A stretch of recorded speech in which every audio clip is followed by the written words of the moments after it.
hindi ko na maisip kung anong isasagot diyan dahil hindi ko masabi kung ako'y matatawa, kung sasagot ng seryoso. Pero maliwanag naman po sa kasaysayan that Palawan has always been part of the Philippines.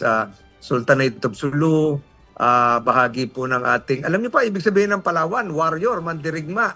At wala po ako nakikita doon sa pinasa po nating bagong batas, yung Maritime Zones Law. Ang Palawan po ay bahagi po ng Pilipinas. Sa international law, ang Palawan ay bahagi ng Pilipinas. Hindi ko alam po kung saan nila kinukuha kung ano po yung basis nila.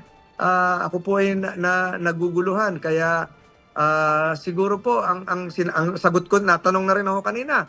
Ang sagot ko po, yung mga kababayan nating meron namang means, may kaya ng konti sa halip na mamasyal abroad, talagang pumunta na ho tayo sa Palawan.